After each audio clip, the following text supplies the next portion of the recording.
आज के इस वीडियो का हमारा टॉपिक है खाद, जिसे अंग्रेजी में फर्टिलाइज़र कहते हैं।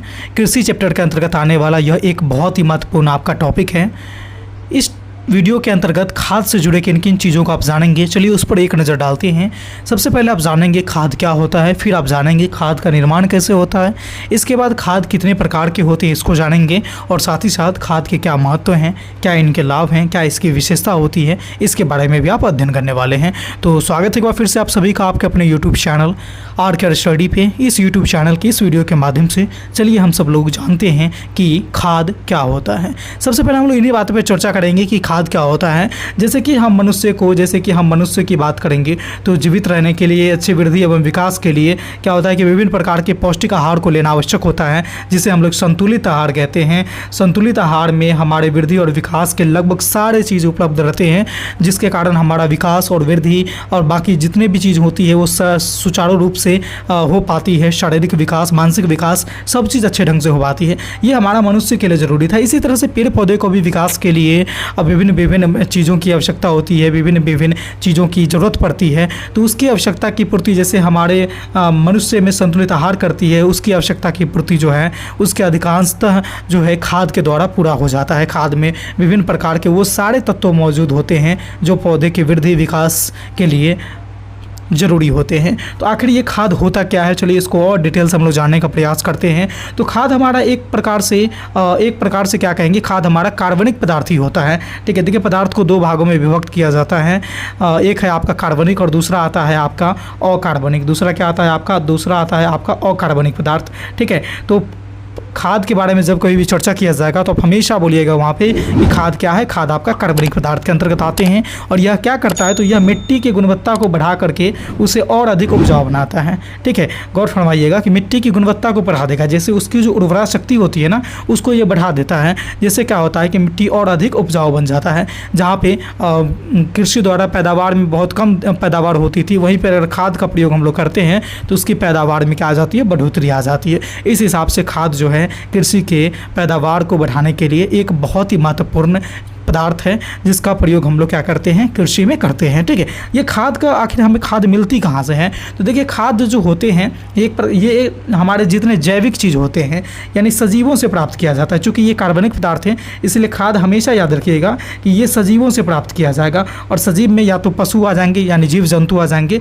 या फिर आपके पौधे आ जाएंगे। तो जैसे कि कोई पशु पक्षी का जो अवशिष्ट होता है उससे भी खाद बनते हैं, और साथ ही साथ कोई पौधे सूख जाते हैं, जैसे मृत पौधे यानी सूख गए, या फिर हरे पौधे, उससे भी क्या करते हैं, जब उसका हम लोग अपघटन करते हैं तो खाद का निर्माण होता है। तो खाद हमें कार्बनिक पदार्थ होते हैं जिसका प्राप्ति हमें पशु के अवशिष्ट और मृत पौधे के अपघटन के द्वारा होता है। इन सारी बातों को आप याद रखिएगा। जैसे कि खाद आप अक्सर घरेलू जीवन में देखे ही होंगे, क्योंकि हमारा भारत जो है वो एक कृषि प्रधान देश है, तो कृषि से हम लोग अछूते हैं नहीं। आपको अक्सर कदम कदम पे कृषि की चीज़ें आपको देखने को मिलेंगे, कृषि संबंधित बातें आपको सुनने को मिलेंगी। तो अक्सर आप खाद के बारे में सुनते ही होंगे, खाद को देखते ही होंगे। ठीक है, तो इस तरह से आपका जो है हल्का भूरे काला कलर का आपको दिखेगा, ये हमारे खाद होते हैं जो पौधे की वृद्धि एवं विकास के लिए काफ़ी ज़्यादा महत्वपूर्ण होते हैं।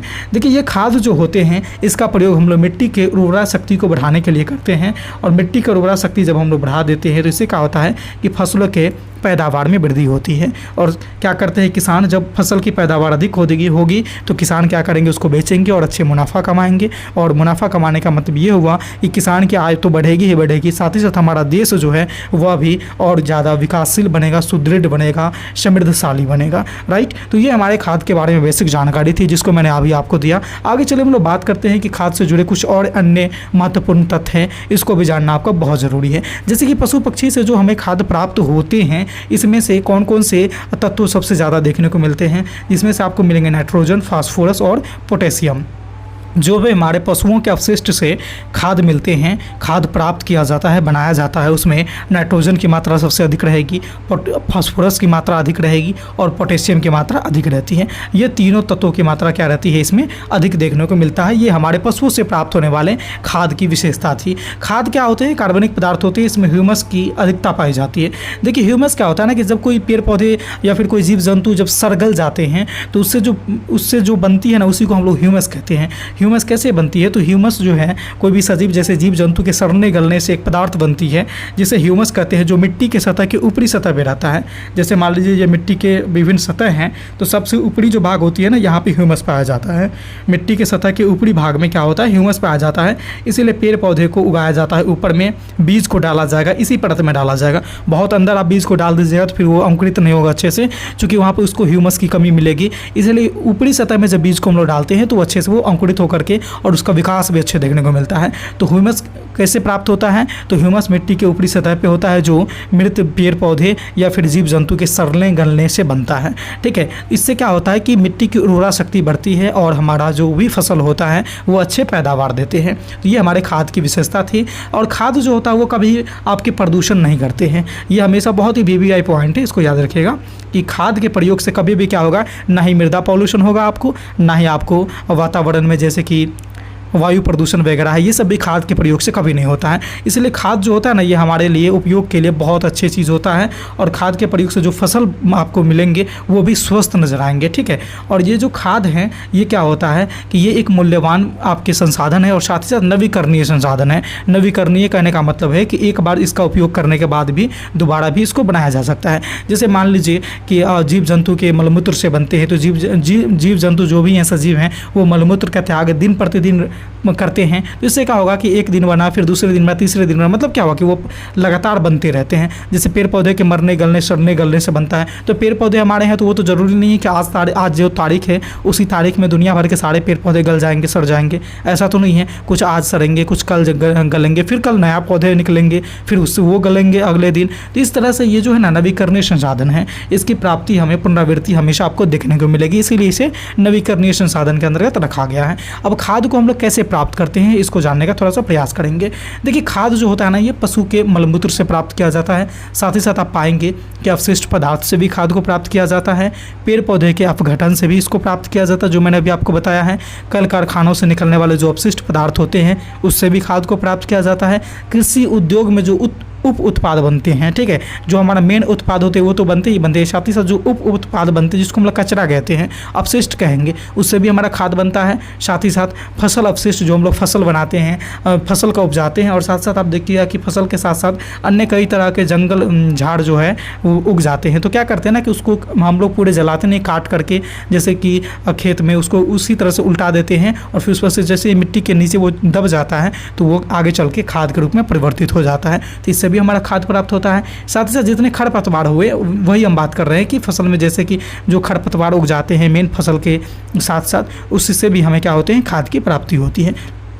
तो ये जो सारे मैंने यहाँ पर आपको पॉइंट बताया है, ये आपके पॉइंट वे पॉइंट थे जिससे हमें खाद की प्राप्ति होती है, उसको मैंने बताया है। अब चलिए हम बात करते हैं कि खाद कितनी प्रकार के होते हैं। तो खाद आपको मुख्यतः तीन प्रकार से देखने को मिलेंगे, जिसमें से पहला आ जाएगा आपका हरी खाद, दूसरा आ जाएगा आपको यहाँ पर वर्मी कंपोस्ट वगैरह, जैसे जिसको हम लोग कंपोस्ट कहते हैं। वर्मी कंपोस्ट उसको कहेंगे जो केचुआ से बनता है, ठीक है, यानी वर्मी से बनता है, वर्म मतलब कीड़ा से बनता है, जैसे केचुआ, ठीक है। तो ये एक प्रकार का आपका खाद है कंपोस्ट। आपको नेक्स्ट प्रकार जो है खाद का वो है कि खेतों की खाद। देखिए ये जो तीनों मैंने आपको टाइप बताया ना, जैसे हरी खाद है, कंपोस्ट है, खेतों की खाद है, इसके बारे में इस वीडियो में तो डिटेल्स में मैं आपको नहीं बताऊंगा क्योंकि ये हमारा टॉपिक जो है वो खाद के ऊपर है।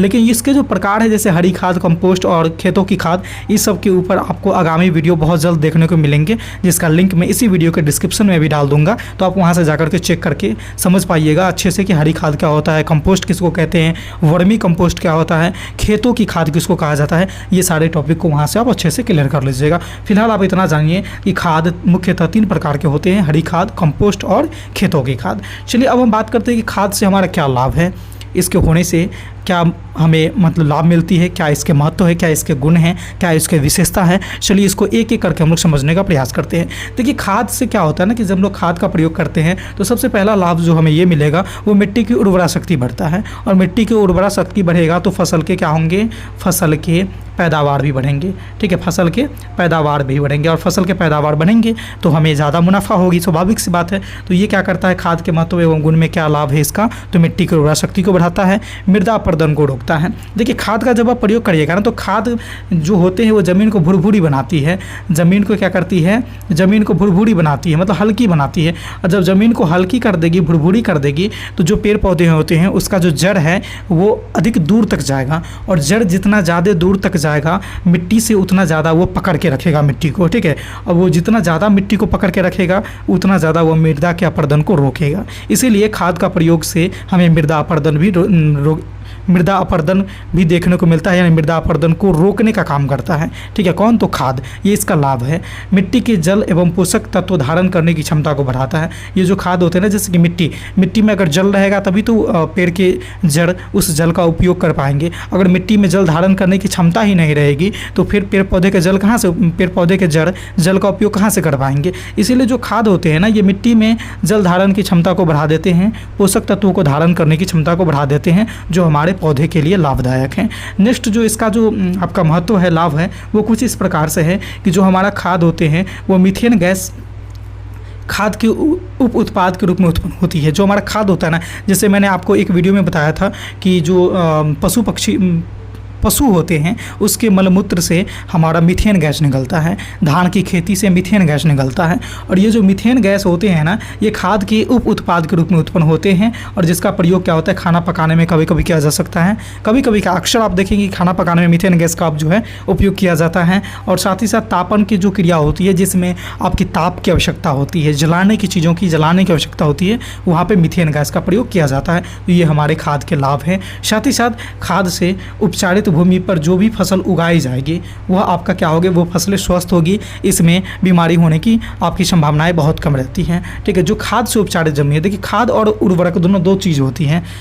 मैं इसमें उर्वरक के बारे में तो नहीं बताऊंगा, इसके ठीक अगले वीडियो आपका उर्वरक के ऊपर आने वाला है, जो इस वीडियो के एंड स्क्रीन पर उसका लिंक मिल जाएगा, और साथ ही साथ इस वीडियो के डिस्क्रिप्शन में भी उसका लिंक मिल जाएगा आपको, आप वहाँ से उर्वरक के बारे में समझिएगा। फिलहाल इतना जान लीजिए कि खाद का प्रयोग भी हम लोग खेती में करते हैं और उर्वरक का भी प्रयोग करते हैं। ठीक है, तो खाद हमारे लिए स्वस्थ है, वो हमें नुकसान नहीं पहुंचाती है, लेकिन उर्वरक का अधिक प्रयोग करने से मिट्टी को भी नुकसान पहुंचती है। साथ ही साथ उससे जो फसल बनते हैं उसको हम लोग खाते हैं तो वो हमारे स्वास्थ्य को भी प्रभावित करती है।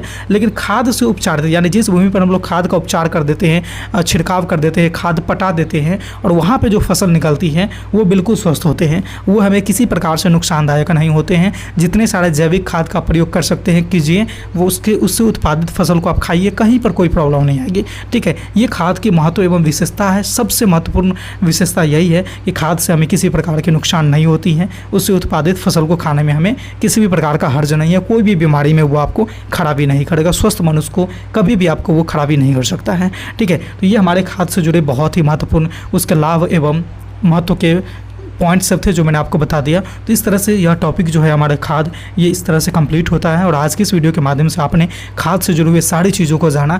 ये वीडियो कैसी लगी, अच्छी लगी, बुरी लगी, समझ में आई, अथवा कहीं पे कोई दिक्कत रह गई, आप हमें कमेंट के माध्यम से बताने का ज़रूर प्रयास करिएगा।